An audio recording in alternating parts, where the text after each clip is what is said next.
როგორც იცი ხოლმე, ისე არა სკროლო. თუ შენთვის მომავალი მნიშვნელოვანია, ესე იგი უეჭველი გინდა მიაღწიო ცხოვრებაში წარმატებას. იმისთვის რომ წარმატებას მიაღწიო, თავს უნდა გრძნობდე წარმატებულად. მდგომარეობიდან მოდის მერე ყველაფერი დანარჩენი. იმისთვის რომ თავს გრძნობდე წარმატებულად, უნდა გრძნობდე თავს თავდაჯერებულად. იმისთვის რომ თავდაჯერებულად გრძნობდე თავს, რა უნდა გააკეთო? უნდა გააკეთო ისეთი რაღაცეები, რითიც იამაგებ. თუ შენი ცხოვრება გავსებულია ისეთი ქმედებებით, რომლის შემდეგ გაწუხებს სინანულის შეგრძნება, მეგობრობ ტოქსიკურ ადამიანებთან. ყავს ტოქსიკური მეუღლე ან პარტნიორი. გაქვს ტოქსიკური ჩვევები პირდაპირ მნიშვნელობით შხამს იღებ. იქნება ეს სიგარეტი, მარიხუანა თუ ალკოჰოლი. და გინდა ამასთან ერთად მიაღწიო წარმატებას და წარმატებულად და თავდაჯერებულად გრძნობდე თავს, ხომ იცი რომ რაღაცა უნდა დათმო. რაღაცა უნდა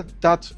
არ იქნება ისე, რომ ისიც გქონდეს და ესეც გქონდეს ცხოვრებაში. ყველაზე წარმატებული ადამიანები იმიტომაც არიან წარმატებულები, რომ ბევრ რაღაცას არ კადრულობენ. ბევრ რაღაცაში გულისხმობ ტოქსიკურ ჩვევებს. შენ თუ გინდა ვიდეოების შექმნა სოციალური ქსელებისთვის, რაც დღეს არის ყველაზე სწრაფი გზა რომ მიაღწიო წარმატებას, შენ გჭირდება ენერგია. ეს ენერგია უნდა გამოათავისუფლო. თუ ეს ენერგია იხარჯება მარიხუანის მოწევაზე, ალკოჰოლის დალევაზე და ყოველ ჯერზე 2-3 დღე გჭირდება რომ ენერგია აღდგეს და 2-3 დღესაც როცა არაცდი ორგანიზმს, ან ვიღაც გამოსირებულ მეგობარს ელაპარაკები, რომელიც გტოქსავს და არანაირად არ გიჭერს მხარს და მე ცხოვრება არ გინდება, კონტენტის გადაღება კი არა. და რა თქმა უნდა, ამაზეც ენერგია იხარჯება. არ გრჩება დრო იმისთვის, რომ მიაღწიო წარმატებას. დღეს სწრაფი გზა რომ მიაღწიო წარმატებას არის გადაიღო ვიდეოები სოციალური ქსელებისთვის. იქნები შენ ვიზაჟისტი.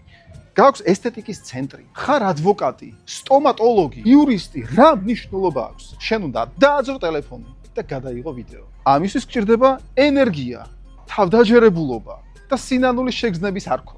მორჩი სისულელეებს და გაუგზავნე ეს ვიდეო შენს მეგობარს, რომელსაც ამის მოსმენა ძალიან სჭირდება. აბა შენიც.